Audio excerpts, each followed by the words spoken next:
Hello, welcome to this week's episode of Pages to Pixels. I'm Kevin, joined by my good friend Rohan, and today we're going to be talking about two movies: Toy Story 5, the latest edition in the Pixar franchise, and the new indie Australian horror film Leviticus. But before we get into that, make sure to like, comment, and subscribe.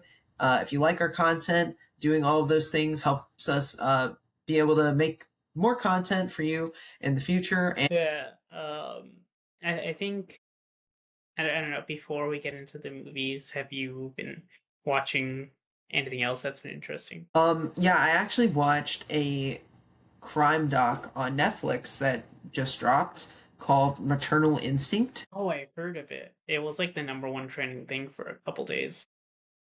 Yeah, and that's sort of why I watched it because I do watch a lot of true crime on YouTube. Um, Last year there was The Perfect Neighbor, which I think was also a Netflix release. I Um, believe so. yeah. This movie I do not think was as strong, unfortunately. It wasn't the same team behind it, but one of the things that I struggled with this film was just they kind of I guess I won't dive too deep into the movie, but the case is about a woman who uh calls the police because she's found on the side of the road with a baby, and when she gets to the hospital, they determine that the blood and the baby that are on her are not hers, and that sparks the investigation into her. So they think that the woman potentially harmed the baby. Well, she was claiming that she was pregnant and had the baby. Oh, oh, okay, that's kind of crazy. Yeah, yeah. So she was like, "I'm pregnant. I just had the baby on the side of the road." And then they take her to the hospital, and then they're like, she's not pregnant. This is not her baby." That is crazy. When you first said it, I thought you were saying like she found the baby and then she went to. Okay, huh?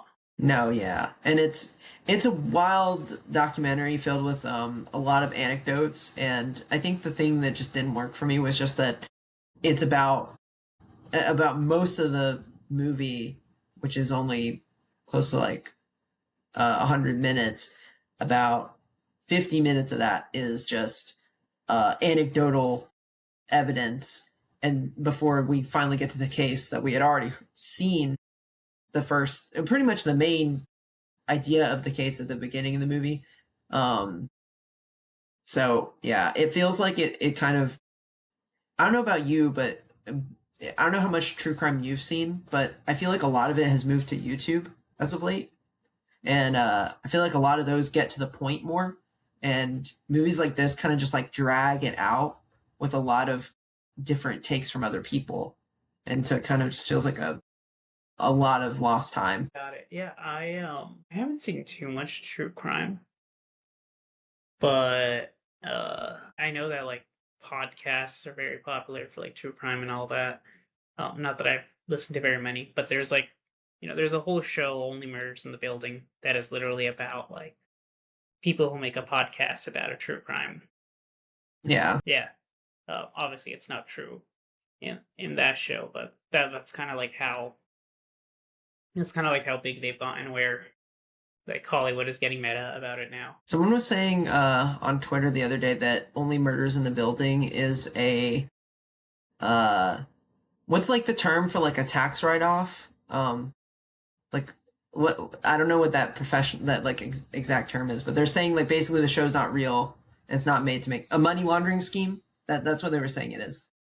It's a money laundering Okay, scheme. that's not exactly tax write-off. That's like if you're selling drugs and you wanna, but you can't like just deposit that money in your bank account because the government's gonna be like, yeah, where did you get all this money all of a sudden?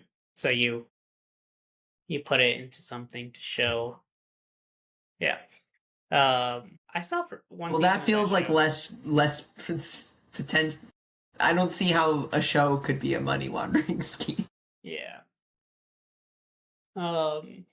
People said that about Percy Jackson also. It's kind of become a popular like thing of where okay, this show comes out and it it's like it looks very cheap, but like actually the budget was huge, and that's become the Hmm. go-to. It's like, okay, this has got to be money laundering. I think the first time I saw it was the Percy Jackson show on Disney Plus because there was like all this reports of it being like the most expensive show ever made or something, and then you watch it and you're like, but how?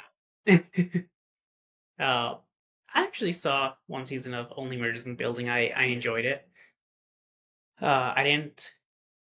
I started season two, and I don't think I ever finished it. It just didn't grab me the way season one did. I thought season one was cute though. I see. Yeah. Yeah. Um, Speaking of cute, I have been watching a show on Netflix called Rising Impact. It's I haven't finished it yet. It's a golf anime, and I'll probably talk about it again when I do finish it. But yeah, I mean the show is just so fun, and it's literally just about golf. But these guys have like superpowers basically when they play golf. The main character, his name is Gawain, because it's like King Arthur and the Knights of the Round Table type thing, except we've only met 2 seasons in, and there's only 2 seasons. We've only met Gawain and Lancelot. I don't think there's any other knights introduced so far, but it's like, yeah, I mean Gawain, he has this ability where he can it's like he can see a flash of light on the ball and also on the club. So when he's driving, it's just like he can line it up perfectly, and that just causes him to, or it allows him to hit the ball like really, really, really far. So it's Uh, basically like if all the power ups in Mario Golf were real. Basically, yeah.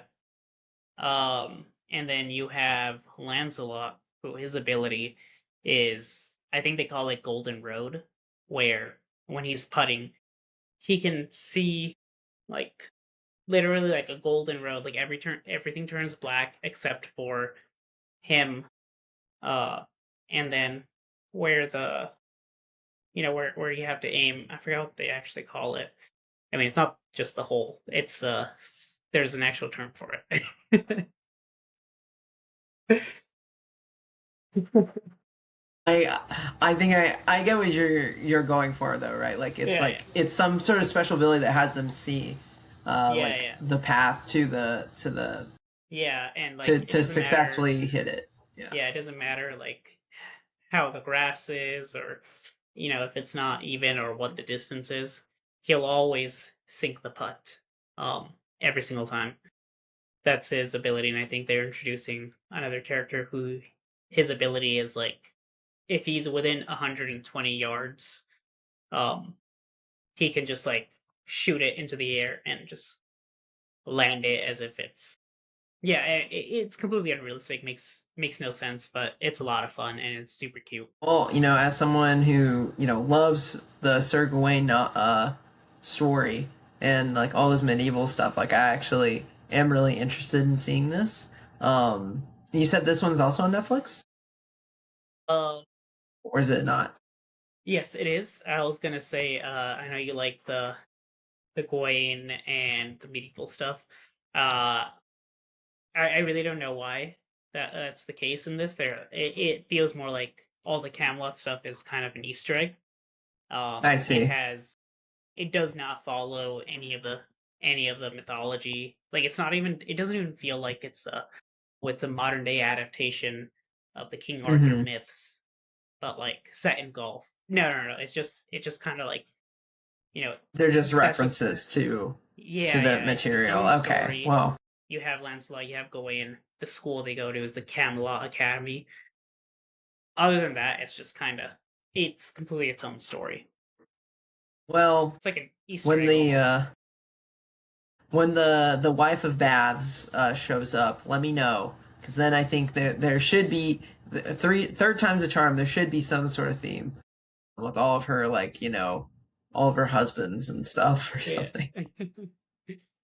All Um, right. but hey, you watched Toy Story 5. I I unfortunately did. have not been able to see it because I also haven't seen Toy Story 4. I guess before we get into five, I mean, I'd like to know. I'd like to just talk about Toy Story as a whole before getting into the movie. Um, do you like? How does this rank for you in like Disney, Disney slash Pixar franchises for you? So I feel like franchises, I feel like this is easily one. Um, I think I'm trying to think of like the other Pixar franchises.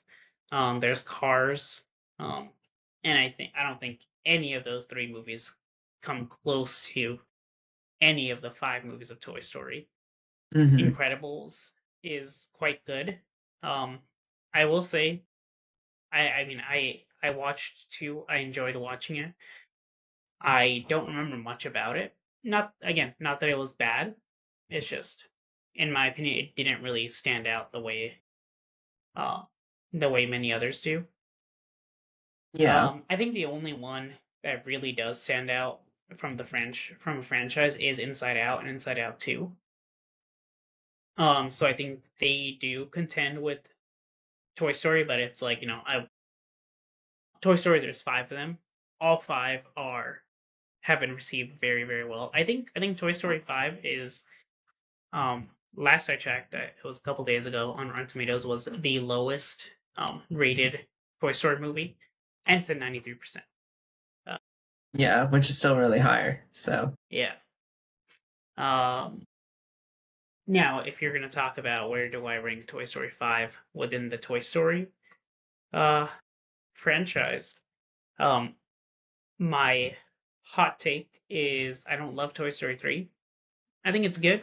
I don't I don't quite love it. I know a lot of people have that as their favorite. For me, I still think Toy Story 2 is my favorite. So if I were to rank them, I think it goes 2 and then 1 and then 5 and then 3 and 4. Uh, 4 being kind of the same as Incredibles 2 where it's like I know I watched it, I know I enjoyed it, but if you ask me right now, what was that movie about? I cannot tell you. I actually have at least of the three that I've seen, I have the same ranking as you. Toy Story 2 is my favorite. I think about that like the airport baggage scene like all the time. It's awesome. Um, which reminds me of how bad the movie Carry On was like a few years I back. didn't hate it. Um, it was so bad. I didn't like it. Um, and then I would say one, two, and one are pretty close. Like I would say they're almost interchangeable. I just have a fonder memory of two. And then I agree. three, I think is a bit overrated. I'm not as big on it. Um, I think it has a lot of issues that just don't work for me. But the ending is pretty great. And I thought that that would be where they would end it off. Toy Story is kind of like the Mario of the Pixar movies because it's like you if you're playing Mario Kart, like you're not gonna play Mario. So I'm not gonna Yeah. pick Toy Story as like my personal favorite, but I think you're right in that like at least audience wise, it's got great reception to everything. I'm gonna turn on my light. So I mean, if we're expanding to Pixar in general and we can only choose one, and if I can choose my one Pixar movie that I think is my favorite, it's Coco. Um, but I thought we were talking about franchises, and that's why I think when we talk about franchises for Pixar, Toy Story is probably number one for me. Yeah, I mean, just in terms of the franchises, it's weird because like I do think it just has better overall movies. I agree with what you said about Incredibles too. Like that movie was really hyped up, and I don't think that they made a lot of good choices with that movie.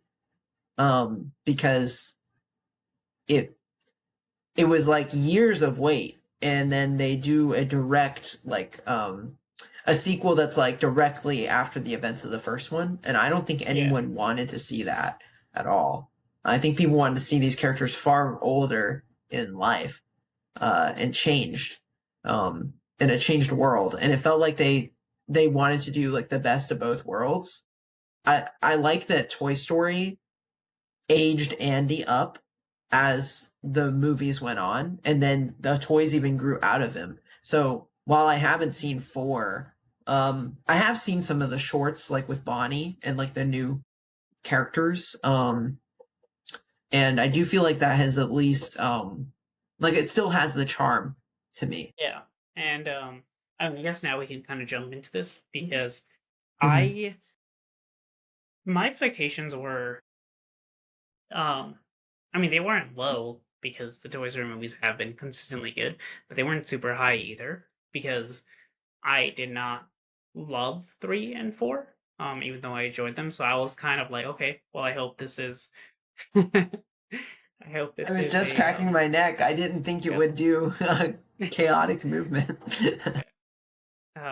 Well, I mean, where was I? Uh, that kind of threw me You off. didn't But love three and four. Sorry, you yeah. didn't love three and four. So okay, yeah. So I was just kind of hoping that, hey, give me a solid, entertaining movie, and I'll be happy. And surprisingly enough, I feel like this movie really is the one I connected with maybe the most, at least the most in a long time. I think 1 and 2, I watched them as kids, but watching them as an adult, I really liked this movie. And basically, the way that this movie starts is you see Bonnie. She's I think 8 years old and she's struggling to make friends. And she's still very, very imaginative. Like she plays with toys, and she creates these little stories and adventures. And I think one of the cool things that they did in this movie was um, when she was playing with the toys, they would actually create like a different style of animation to show like, okay, the scene that's running through her head. Um, so so for example, there's like a marriage sequence, and you don't see her just like lifting Jesse and Buzz because that's the two toys that are getting married, which are it's kind of being parallel because Buzz is in love with Jesse and is trying to propose to her, and he's like Uh, trying to figure out how to do it and all that.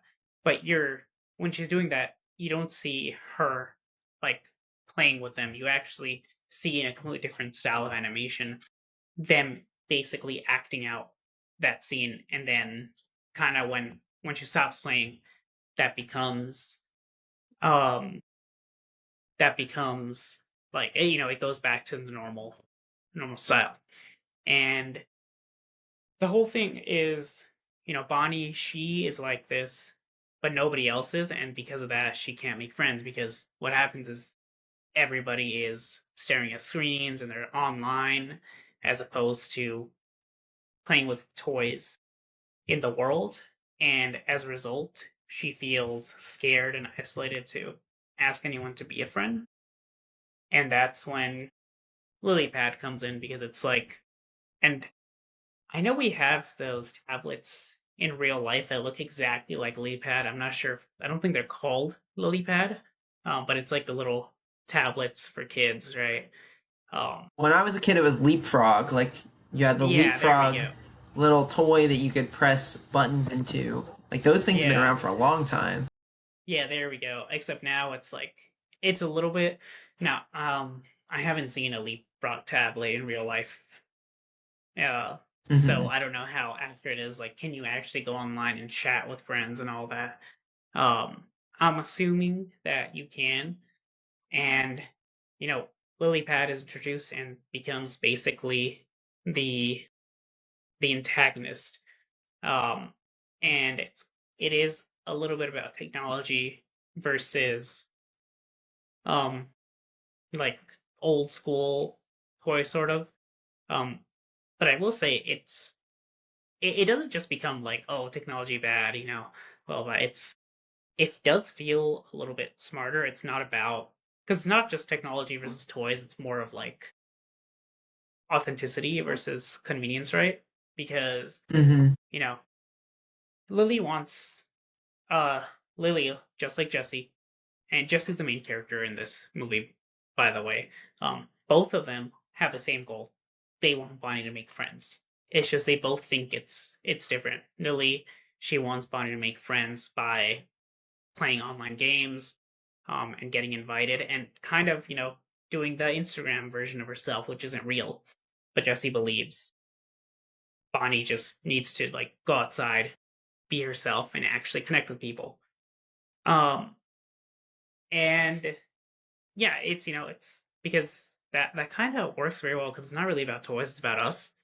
Um, and it's about like how we use social media to encourage, or how social media encourages presenting a specific image as opposed to reality, and how like constantly being connected kind of makes you less connected, and they kind of do all this through the toys. Yeah. And I actually was really worried that this was another like AI movie. Like in the sense that I feel like so many Toy films Story have 6 maybe. been huh? Toy Story Toy 6 Story 6 maybe. will be oh yeah, the AI is ChatGPT. Buzz Lightyear injected with ChatGPT. Yes, to infinity and beyond. We can go there if you want. Like Yeah. but no, like that's what I was getting the sense of, and I actually was like thinking like, oh, this might be like another technology bad movie.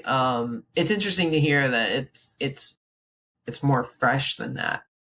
Hmm. Yeah, and I did mention this is Jesse's movie. And I mean, I don't know if you do remember the flashback with Jessie in Toy Story 2 where she's like in the field. Um, and I believe the girl's name is Emily, and she gets like lost or kind of abandoned.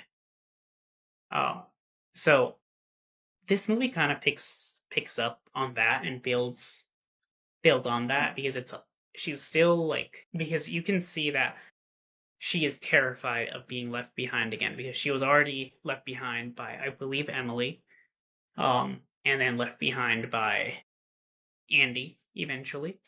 And then she Hmm. feels like, oh my god, this is happening again with Bonnie, except this time it should have happened when Bonnie was older, going to college, like Hmm. Andy, not when she's 8. 8 is the little, 8 is when she's still like in her prime when it comes to playing Yeah. with toys. So you really feel that, and then I feel like usually with animated voices, I'm like okay, whatever, kind of almost anyone can do that, and I don't really put or okay, that's an insult to voice actors, Whoa, but whoa, usually, whoa, Rohan! yeah, Just anybody can voice act. Well, yeah, I'd like to or see you try. at least usually when when it's a professional voice actor, that's one thing. But a lot of times when they get a celebrity to do it, sometimes it's like okay, it doesn't really stand out that much. It's just like okay, cool, you got a recognizable voice and you got a name that you could put in your advertising. Uh, Hmm. Joan Cusack has been playing Jessie in the other movies, and she plays Jessie again. I just feel like there was something extra special this time. Now it's probably supported by the story, but for whatever reason, I think Joan Cusack's voice acting was just like, I mean, it was just like pitch perfect this time. Yeah, I love her as Jessie. Like Yeah. that, she's part of why I love the second movie so much because I think that Hmm. her story is so good. And I also like the mystery. It's a weird mystery, but like it's a weird beat, but like it works. It's just such a good movie. Um, Gosh, I'm getting nostalgic just thinking about it. But yeah, like so. Without going too deep into spoilers, I mean, what is the role of the lily pad? Like, what? Because I know that this is the antagonist. I mean, that frog is smiling very deviously. Um, so yeah, what is the ultimate goal for the toys versus lily pad? Well, like I said, I think they are. Lily Pad kind of wants the same thing that Jesse does and Lily Pad's goal is help Bonnie make friends. Hmm. Now the difference difference is that LilyPad goes about it in a different way. It is like play games online, get points, and all that. And you know, don't tell your friends that you actually still have toys, because they're gonna make fun of you for that. So it's kind of like, well, one, she's picking the wrong friends, and two, she's kind of going about it the wrong way. And like I said, it's like screens are addicting, so um, she's kind of getting Bonnie.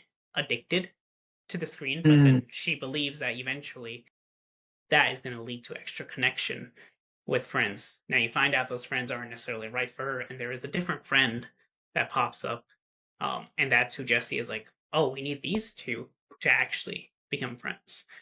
Um, and I think Jesse, kind of going back to Jesse, she has a great arc also because she finds like other outdated pieces of technology. Like there's Atlas who's a GPS. There's Snappy who's like one of those really old cameras, digital cameras, which kind of outdated with LilyPad having having it built in. And then there's Smarty Pants, which is Mm-hmm. the Conan O'Brien character, which is Oh it's a potty training toy. Uh, Kind of looks like a dear. roll of toilet paper. Of course he would voice that. I think some of the jokes are funny, but then also, when you just have a bunch of fart jokes and poop jokes, um, sometimes they get tiring. Gotcha. And then Um, what about Woody? Like, what is he doing? that is one of my big criticisms with the movie. I don't think Woody gets a lot to do. Like he's there, he's brought in. Basically, Jesse goes to the other um the other house and gets declared lost, and um Woody appears to try and save her, but then, he clashes with Buzz, and there's been I don't know if Woody is that pivotal to this movie in the sense that I'm not saying he doesn't do anything, but it's like, okay, I feel like that could have also been somebody else. He doesn't really feel like he's taking charge of the movie. Um, Mm-hmm. I mean, it is him and Buzz, and don't get me wrong, I love seeing um, Woody and Buzz, but it's like, yeah, I do feel like he doesn't have much to do in this movie, and there is like moments of him being old, uh, but it's like it is kind of just made as jokes, and doesn't really have much to say about his place now. Like him aging is not really a part of his arc. It's just like it's like, oh hey, it's funny that he has a bit of a beer belly and he's balding. How does he get a beer belly? What is he eating? I have You no can't eat. idea. Also, the beer belly appears only at certain times. Most of the time, they animate him normally, and then like when they need it for the joke, the beer belly will pop out, and then he'll like stand up straight, and it's gone. Oh my. Okay. There He is needs to go also back to that Shiner, that guy that like fixed him up. yeah, there was another subplot where there was like a bunch of um like buzzes, like I don't know, Mm-hmm. like 100 of them, kind of like doing this their own thing. They were on like a desert island, and they get to land, and then it's for the longest time it was just like, what is happening? Why are we following them? And then they finally do connect with the main story, but it just wasn't that like Mm, satisfying. Again, that's another one where I think you take them out, 95% of the movie plays out the same. gotcha. So still sounds like it was good, but has some issues that uh maybe had they not wanted to include it for whatever reason, it could have been a stronger movie. I think so. And then ultimately, I do think that this movie has a lot to say, and this will be the final thing I kind of say about it. Um, but I do think that at the end, it does end up a little bit safe because I feel like the message ends up being, hey, technology is fine as long as we don't replace it with actual human connection. Which is it good? Sure. Is it true? Sure. But it's like it's not exactly revolutionary or anything. Also, it's Disney saying this. I don't know if I Yeah. trust that because I mean, I think the quickest thing to replace people will be the thing I mentioned earlier, which is AI. And I mean, I feel like I don't know, but also I'm sure that there are a lot of creatives at Pixar that do not feel that way. So Yeah. I'm not saying that I mean, I'm not saying I necessarily disagree. Like, I don't think technology is all bad. Hmm. And this movie is not touching on AI right now. Yeah. It's specifically focusing on like technology but it's like, yeah, it's not really, it's, and I don't know how this movie is going to turn out or anything like that. It's not like Social Reckoning, which is probably going to go into like how tech companies are engineering their algorithms in order to get people addicted and causing like depression and all that. Hmm. It's not going to go into that stuff. It's just like, oh, screens are addictive, but then, oh wait, that balance is okay. Yeah. Bonnie gets addicted to Candy Crush, and and that's okay. That's the only joke I'll make. But uh, well, with that said, how would you rate Toy Story 5 on the script coverage scale? For those that are new here, we rate movies by whether it is a pass, which means that we didn't like it, a consider, which means that we thought it was just okay, and a recommend, which is the it's great. So, which would you rate Toy Story 5? Recommend. Very, very happy with this one, and definitely one of the better movies of the year. Awesome. So, yeah, next up is Leviticus. Do it. The new horror movie that everyone's saying needed to do obsession and backrooms numbers, even though it was made for even less of a budget, had next to no distribution, and was also produced in Australia, not America. Yeah, guys, it's definitely gonna get those numbers. Um, yeah, for sure. I believe it was made for more than Obsession was. I think it was as well. Yeah, That but said, that Curry Barker also had some established work, so yeah. Yeah. so I mean, I feel like a lot of people are calling this like a gay It Follows, basically. Um, Yeah, and that's pretty much what it feels like. yeah, I mean, I get the comparisons because basically it's about like, you know, it is about two boys, Name and Ryan, who uh they they basically, I guess, I fall in thought you love with each said they're other. both named Ryan, and I forgot his name is Name. And I was Yeah, like, they're both named Ryan? Did I blink? Like, no, it's Name and Ryan, Naim. Basically, they fall for each other in like a small religious town that is also pretty homophobic, and they get into like the supernatural conversion therapy where a demon essentially follows them. So I get the comparisons to who It Follows because there's the supernatural entity that stalks them, and it's also tied to intimacy.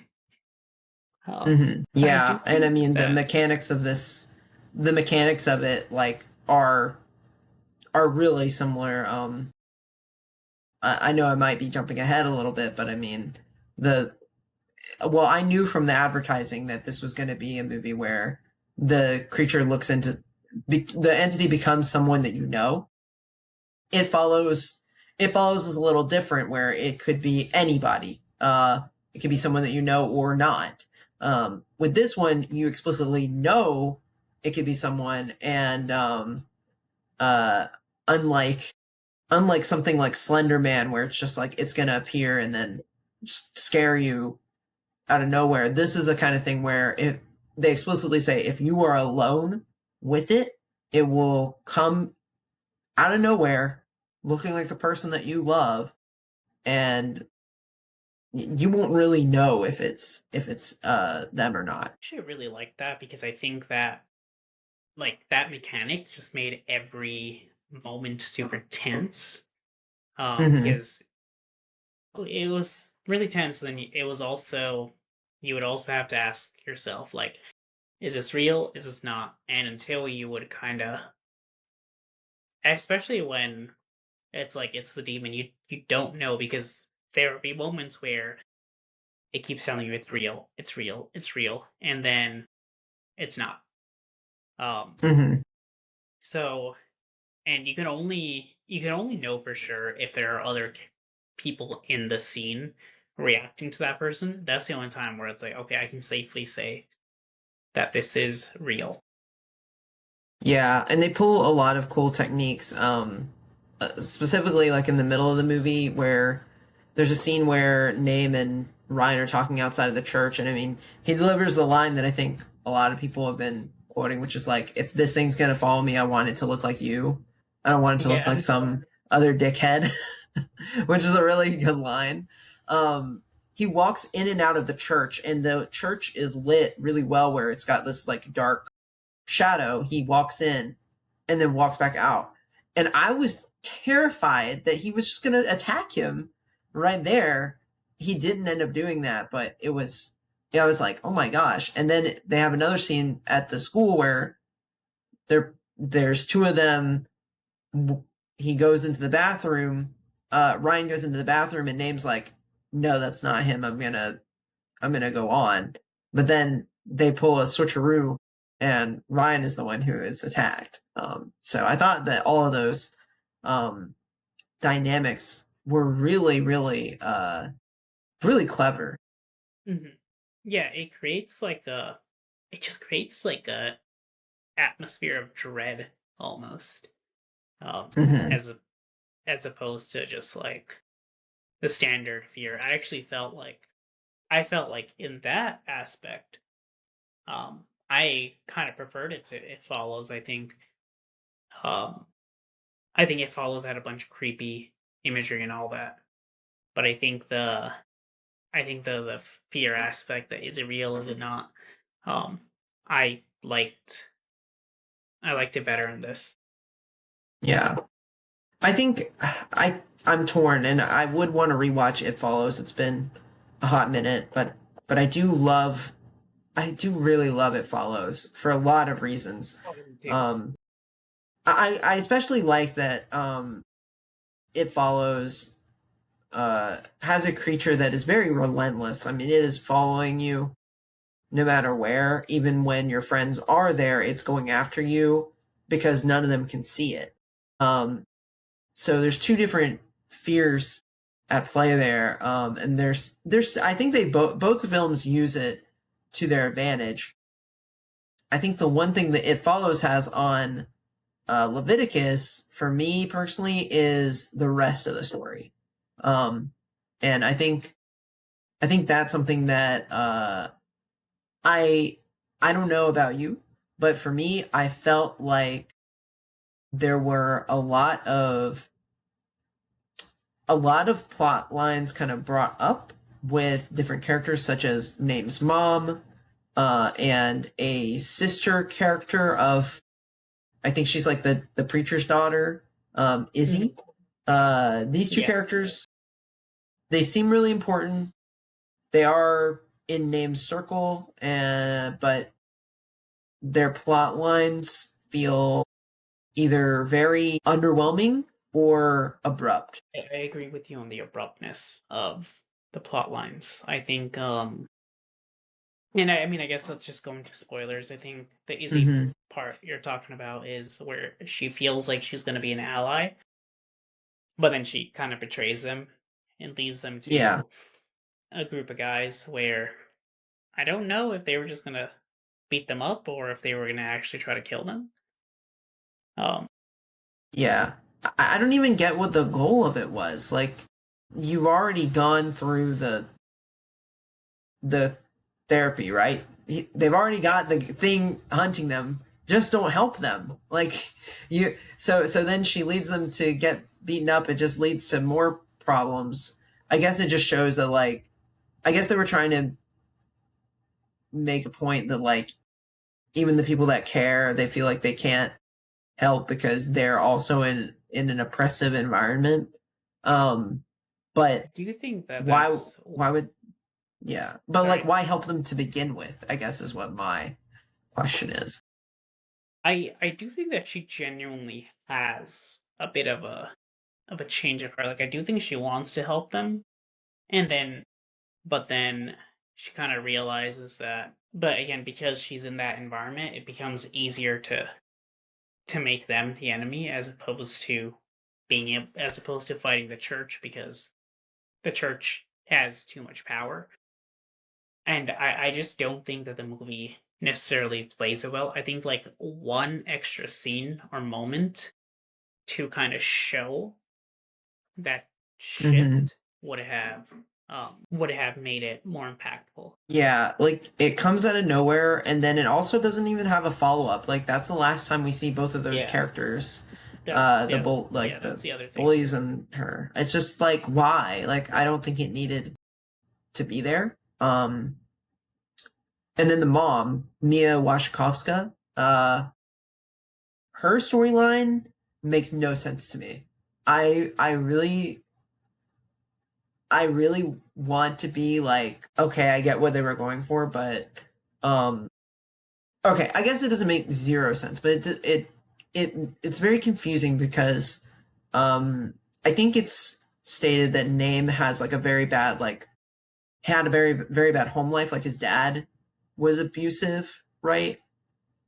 Something like that. So If they don't go into it yeah. much, Yeah, and then she found the church. She wants Name to make more friends. He does right? make friends, just not the friends that she wants. Uh, and so she puts him through the same therapy, and off screen, she's also told that like this is what's gonna happen, but she's also like, I'm just doing this to protect you. But then also like she can literally see how her son is getting like killed by it. They're trying. I think they're trying to show the again the manipulation, the being brought in to this like family of a sorts to cleanse like impurity or whatever. And I just kind of feel like not enough time is devoted to actually showing it. Instead, I feel like Yeah, it did tell no don't show, and that's what I didn't like. Is it just all feels like it comes out of nowhere in dialogue. yeah. I think the mom thing works on a metaphorical level where it's like about because I mean this movie um it's not very subtle. It is about conversion therapy, which I don't necessarily need it to be subtle as long as it works on an emotional level. And for the most part, it does. For the mom thing, I think they were going for the fact that a lot of times parents will force their kids into harmful situations despite the kids kind of showing them that like it is causing harm, but parents still believe that they kind of know what's best. Hmm. I just agree. I think from a story perspective, in this isolated movie, if I'm taking the metaphor out, don't think it quite worked for me, or at least Yeah, believability wise. yeah, and I know it sounds like I'm a bit more negative on the movie. Um, I do think there's elements of it that I like. Particularly, I mean, I think Name and Ryan work really well on screen together. Whenever it's just them, I think the movie's really good. I wish we had like maybe just a little bit more of development with them, Hmm. uh, like in their relationship at the beginning. Yeah, I agree. I mean, it felt kind of out of. I mean, listen, this is an 88-minute movie. It's barely Yeah, 90 minutes. I think the opening did fine. Like, I was surprised that they went with the direction of like names like you don't even pay attention to me in school. It's like yeah, I feel like these guys could have been people that like I get the names like the new kid, they kind of needed that, but I almost wish that it was like a situation where it's like they had been friends for a while because they felt like they had that dynamic. It didn't really feel like I don't know. It felt like they knew each other way longer than what they really did, which speaks to their chemistry. But still, yeah. I mean, I think they did a good job. I think again, it's more of like okay, just a little bit more um to where I mean this feels I mean this is a first feature um and it does feel a little bit like that and it does feel like I haven't read the script but it does feel like it's kind of being worked on with a very early draft or whatever and yeah, not necessarily like a more polished version and that's where I'm kind of like okay just a little bit more just a few more emotional beats here and there to develop the relationship a little bit, I think would have helped even more. I think right I now you agree. do care about. Let me put it this way: I think I care about Name and Ryan, but I feel like that's more um, because of the actors than it is because of the story and the way the characters are actually established within the movie itself. Yeah, and like I also can't like I can't really define what Name and Ryan are like outside of each other. Yeah, Um, the movie is it spends most of the movie on the mechanics of it or the religious aspect and like what figuring out what's going on. I think that's because the beginning half of the movie is very information heavy, and then it finally gets good when Name um goes through with it, and then like it becomes more of a thriller, and I think all of those scenes are just work really well. It's just that beginning like 30 minutes, like if they just added like another 10 or 15, I think it could have came together really well. I don't know what my This is camera's doing cinema. now. Yeah, uh I agree with yeah. you. There was one element that I did love, which was the cinematography in this is really striking to me. I loved the location that they chose for this. It's like this dilapidated town. There's like tons of smokestacks and power lines. I mean, no wonder like the cult was like the church was like that. They were probably huffing all those fumes and just Yeah. going crazy. But yeah, like it's just yeah, I just thought this movie looked stunning, and for a directorial debut, I mean, kudos to their cinematographer. I don't have their Yeah. name, but yeah, I Hmm. thought that was my favorite element of the movie. Yeah, I would agree. I think yeah, visually it just really stood out to me. Well, if you had to rate Leviticus, what would you give it? So I know we discussed a bunch of the flaws about it, and I mean most of everything you brought up I kind of agree with.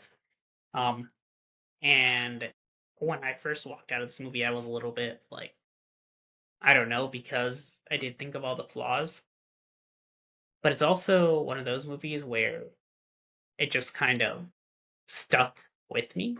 And I'm kind of glad that we're doing this episode a couple days after watching it, um, because I would give Leviticus a recommend. I think if you had asked me right after I walked out of the theater, it would have been a consider. But again, it's just stuck with me, and the flaws are still there. But for me, the good outweighs the negative. Hmm. This has been a great year for horror. I love, especially like low budget horror. I know that Backrooms Mhm. was a bit on the more expensive side, but even still, I don't think that movie was made with that much, um, For comparatively. yeah, for Hollywood, it's still considered small budget. Yeah. Um, and like I think Leviticus movies like that, like I'm always gonna show up to support, but I'm gonna give it a consider. I still feel the same way as I left the theater. Um, I just I can't help but feel like there were so many disjointed elements that Hmm. just when I compare it to the other films that I've seen from this year, especially, I feel like they're a lot tighter, um, more cohesive in their story, and I just can't overlook that with Leviticus. Unfortunately, like it's entertaining. Go see it, but as far as my own rating, it falls in the middle for me as at a strong consider, I'd say. Yeah, I think that's a very fair rating. So that is it for this episode of Pitch Pixels. Uh, I'm kind of curious. Have you seen these movies? What did you think of them? Comment below. Let us know. And thank you so much for watching. We'll see you next week. Bye. Bye bye.